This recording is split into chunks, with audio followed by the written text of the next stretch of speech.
Sir, मैं आपके लिए कुछ भी करने को तैयार हूं। धनंजय ने मुस्कुराते हुए कहा, गुड। धनंजय ने खुशी से कहा, परफेक्ट, यही तो चाहिए था मुझे। This is going to be my trump card. यह सुनकर सोनिया को लगा कि धनंजय उसके जाल में फंस गया, लेकिन धनंजय तो एक अलग ही इविल प्लान बना रहा था।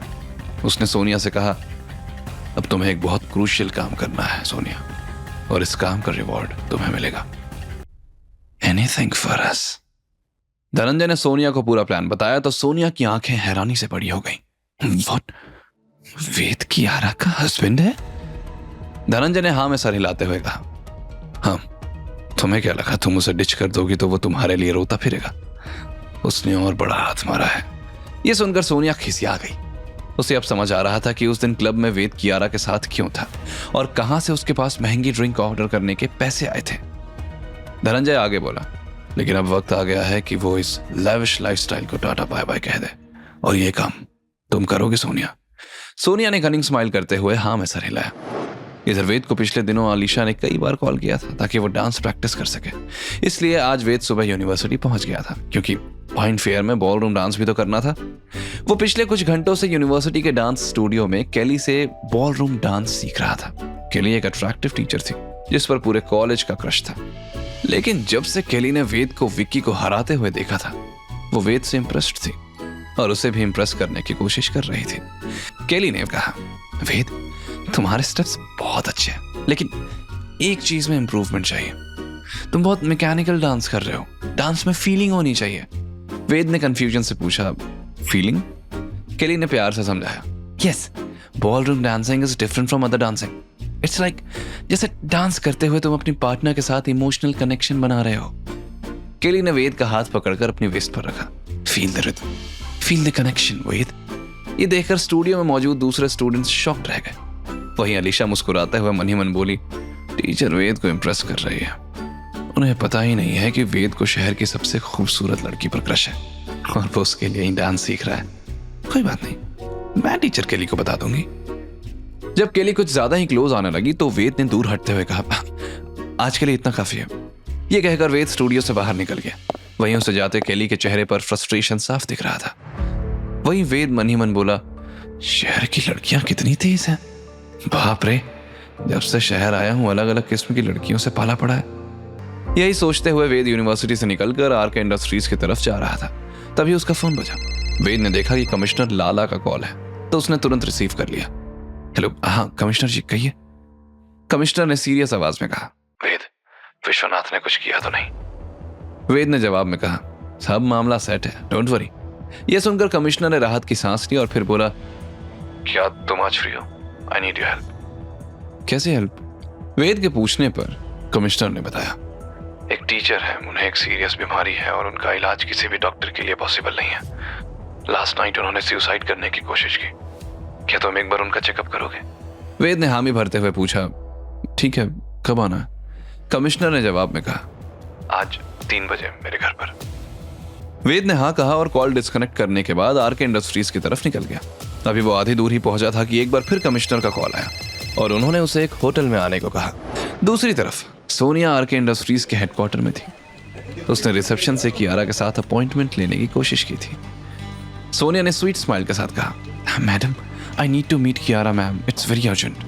रिसेप्शनिस्ट ने पोलाइटली मना कर दिया, सॉरी, कियारा मैम का शेड्यूल कंप्लीटली बुक्ड है। आप ईमेल कर सकते हैं या फिर नेक्स्ट वीक के लिए अपॉइंटमेंट बुक करा सकती हैं। सोनिया डिसअपॉइंट हो गई, लेकिन अंदर ही अंदर वो ऑलरेडी प्लान बी के बारे में सोचने लगी। अगर आज कियारा से नहीं मिली तो धनंजय नाराज हो जाएगा और इस वक्त उसे नाराज करने का रिस्क नहीं ले सकती। और वैसे भी कियारा से मिलने में मेरा ही फायदा है। धनंजय तो मुझे पैसे दे देगा, कियारा को भी मैनिपुलेट करके मैं माला माल हो जाऊंगी और फिर यह शहर छोड़कर दिल्ली भाग जाऊंगी। ये सोचते हुए वो बाहर आकर कियारा का इंतजार करने लगी। थोड़ी देर बाद जब कियारा सीमा के साथ बाहर आई तो सोनिया ने पीछे से आवाज लगाते हुए कहा, एक्सक्यूज मी, आप कियारा है ना? कियारा ने रुक कर उसकी तरफ देखा। हाँ, लेकिन तुम कौन हो? मैं सोनिया हूँ। एक्चुअली ये बहुत ऑकवर्ड है, लेकिन मुझे आपसे वेद के बारे में कुछ बहुत जरूरी बात करनी है। वेद का नाम सुनते ही कियारा के एक्सप्रेशंस बदल गए। उसे लगा कि सोनिया किसी न्यूज चैनल से है और उन्हें वेद और उसके रिश्ते के बारे में पता चल गया है। इसलिए कियारा ने तुरंत बहाना बनाते हुए कहा, सी, मेरे पास मीडिया की बकवास के लिए टाइम नहीं है। I have a very important meeting. ये सुनकर सोनिया तुरंत सफाई देते हुए बोली, मैं मीडिया से नहीं हूं और मैं आपको डिस्टर्ब नहीं करना चाहती, लेकिन मुझे लगता है कि आपको वेद के बारे में कुछ बातें जानने का हक है। ये सुनकर कियारा ने चिढ़ते हुए कहा, अरे वेद से मेरा क्या लेना देना, क्लियर बोलो तुम क्या कहना चाहती हो। सोनिया आसपास देखकर धीमी आवाज में बोली, या नहीं, ये बहुत पर्सनल मैटर है, could we sit somewhere privately? Kiara इस बारे में सोच ही रही थी कि सीमा ने आवाज लगाई, मैम कार आ गई है, जल्दी चलिए, हम मीटिंग के लिए लेट हो जाएंगे। ये सुनकर कियारा ने सोनिया से कहा, आज 3 बजे ग्रैंड रेस्टोरेंट। कियारा तुरंत वहां से निकल गई, लेकिन सोनिया के चेहरे पर स्माइल आ गई। ये मछली फंस गई जाल में। उस वक्त वेद आर के इंडस्ट्रीज के सामने था और सोनिया उससे कुछ दूरी पर ही खड़ी थी। वेद के पहले सोनिया ने ही उसे देख लिया और घबरा गई। ये यहाँ, अगर इसने देख लिया तो प्रॉब्लम हो जाएगी। वो इधर उधर कहीं छिपने की जगह देख रही थी। वहीं वेद आगे बढ़ा ही था कि एक बार फिर कमिश्नर का कॉल आया और उन्होंने हड़बड़ाते हुए कहा, वेद तुम्हें अभी पेशेंट को देखने जाना होगा, बंसल क्लिनिक, जल्दी जाओ प्लीज, उन्हें वेट मत करवाना वरना मैं प्रॉब्लम में फंस जाऊंगा। वेद ने कॉल डिस्कनेक्ट किया और पलटकर बंसल क्लिनिक की तरफ निकल पड़ा। वहीं उसे पलटते देख सोनिया ने राहत की सांस ली। इधर वेद कमिश्नर के बारे में सोचते हुए मन ही मन बोला, ये मेडिकल कंसल्टेशन है या फिर अंडरग्राउंड गैंग की मीटिंग, पहले घर फिर होटल और अब क्लिनिक, या तो ये जेन्युइन मेडिकल केस है या फिर कोई और गेम चल रही है। एनीवेज देखते हैं क्या है।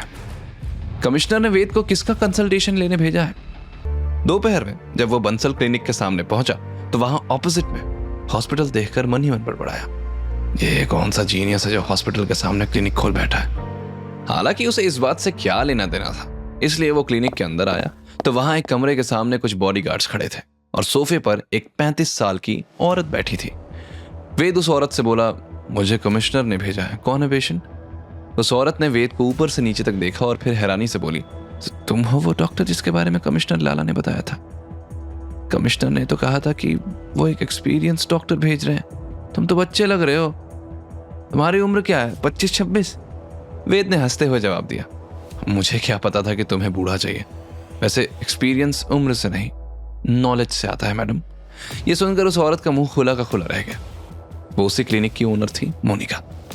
वेद की तीखी बातें सुनकर उसका पारा चढ़ गया। एक्सक्यूज मी, तुम्हें किसी से बात करने का तमीज है भी या नहीं?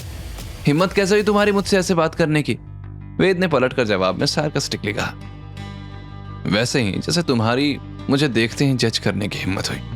तब वेद ने फिर कंधे उचकाते हुए आगे कहा, मैं यहां तमीज सीखने सिखाने नहीं आया था, पेशेंट कहाँ है?